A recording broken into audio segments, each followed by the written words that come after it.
নমস্কার। আজকে আমরা আলোচনা করব ঘরোয়া স্নানে সমস্যার সমাধান। তো আমরা তীর্থস্থানে যাওয়া বিভিন্ন তীর্থস্থানে যাই, সেখানে স্নান করে ভগবানের পুজো দিই যেহেতু পুণ্য লাভের জন্য। তো আমরা কার্তিক পূর্ণিমায় গঙ্গা স্নান করি, মকর সংক্রান্তি গঙ্গা স্নান করি, বা কুম্ভ মেলায় আমরা স্নান করি। এই স্নানগুলোর দ্বারা আমরা আমাদের পাপ ক্ষয় করার চেষ্টা করি এবং পুণ্য অর্জনের চেষ্টা করি। তো আমরা যে ঘরোয়া পদ্ধতি যে চান করবো, প্রত্যেক ক্ষেত্রেই কিন্তু আমরা গঙ্গা জল ব্যবহার করব, কারণ গঙ্গা জল আমাদের জন্ম থেকে মৃত্যু পর্যন্ত সমস্ত কাজেই কিন্তু লাগে। আর আমাদের পুরাণ অনুযায়ী গঙ্গা জলের স্পর্শে আমরা কিন্তু পবিত্র হই। তো আমরা কোন কোন চানের মাধ্যমে, কোন কোন দ্রব্যগুণের সাথে চানের মাধ্যমে আমরা কি কি উপকার লাভ করতে পারি। প্রথমত হচ্ছে কালো তিলের চান। এই চানটা করব অবশ্যই শনিবার। বালতির জলে যদি আমরা একটু কালো তিল ফেলে দিই এবং কিছুটা গঙ্গা জল মিশিয়ে চান করি, তাহলে কিন্তু আমরা শনি গ্রহের কুপ্রভাব থেকে মুক্ত হব, এবং যাদের শনি সাড়ে সাথে চলছে তারা অবশ্যই উপকার পাবেন। এছাড়া আর্থিক অবস্থা খুবই খারাপ, কোনো স্টেবিলিটি নেই, তারা কিন্তু এই চানের মাধ্যমে উপকার পাবেন। হঠাৎ ধনবৃদ্ধি করার জন্য চান। বালতির জলে গঙ্গা জল, পদ্মফুলের পাপড়ি, গোলাপ জল, একটু কুশ ফেলে যদি আপনি চান করতে পারেন, তাহলে অবশ্যই হঠাৎ করে ধনবৃদ্ধি হতে পারে। এই ধনবৃদ্ধির চান আমরা অবশ্যই করব শুক্রবার। এরপর হচ্ছে লবঙ্গের স্নান। যাদের কর্মস্থলে প্রতিনিয়ত গন্ডগোল লেগে আছে, বসের সাথে সম্পর্ক খারাপ, বা যা আপনার কলিগরা আপনার সাথে ভালো ব্যবহার করছে না, বা আপনি সেখানে সকলের কুনজরে পড়ে যাচ্ছেন, এর জন্য আমরা প্রতিনিয়ত বালতির জলে যদি দুটো লবঙ্গ ফেলে এবং গঙ্গা জল ফেলে স্নান করি, তাহলে কিন্তু আমরা এই সমস্যা থেকে আস্তে আস্তে মুক্তি পাবো। এই লবঙ্গের স্নান কিন্তু প্রতিদিন করা উচিত।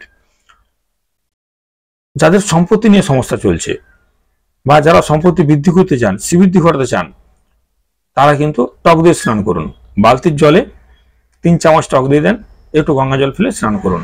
ভাই বা আত্মীয়স্বজনের সঙ্গে বা পাড়া প্রতিবেশীর সঙ্গে যাদের জমি নিয়ে, সম্পত্তি নিয়ে গন্ডগোল, তারা কিন্তু এই টক দিয়ে স্নান যদি আপনারা সোমবার এবং শুক্রবার করতে পারেন, তাহলে কিন্তু আস্তে আস্তে সমস্যা সমাধানের পথ খুঁজে পাবেন। এছাড়া হচ্ছে নীল রঙের চান। নীল রঙ দিয়ে চান করলে কি হয়, পরিবারের অনেক সদস্য দেখবেন নেশার সঙ্গে যুক্ত হয়ে গেছে, কোন রকমে সেই নেশার থেকে বেরিয়ে আসতে পারছে না। সেক্ষেত্রে আপনার যদি বালতির জলে 2 ফোঁটা ব্লু, জামা কাপড়ে যে রবিন ব্লু দেওয়া হয়, তো বালতির জলে যদি গঙ্গা জল এবং 2 ফোঁটা ব্লু ফেলে চান করাতে পারেন, তাহলে কিন্তু তারা এই নেশার থেকে কিন্তু আস্তে আস্তে বেরিয়ে আসতে পারবেন।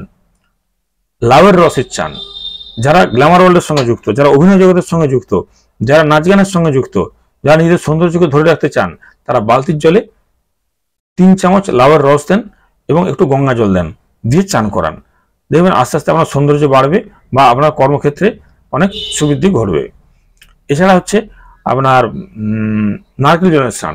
অনেকেই দেখুন আমরা রাগের মাথায় ভাই বোন বা বাড়ির বউ আত্মীয়স্বজনকেও অনেক উল্টাপাল্টা কথা বলে থাকি। এতে কি হয়, তাদের সঙ্গে সম্পর্ক খারাপ হয়, বা রাগের বসে আমাদের অনেক ক্ষতি হয়ে যায়।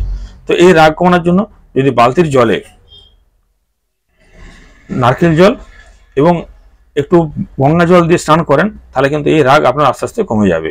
এর ফলে কি হবে, আপনার সব সমস্যাগুলো ঝগড়াঝাটির কারণে হয়ে থাকে, সেগুলো কিন্তু আস্তে আস্তে মিটবে। এটা অবশ্যই আপনাকে করতে হবে সোমবার এবং শুক্রবার, সোমবার আর মঙ্গলবার আর সোমবার, তাহলে কিন্তু আস্তে আস্তে রাগ কমে যাবে। মুগ ডালের স্নান।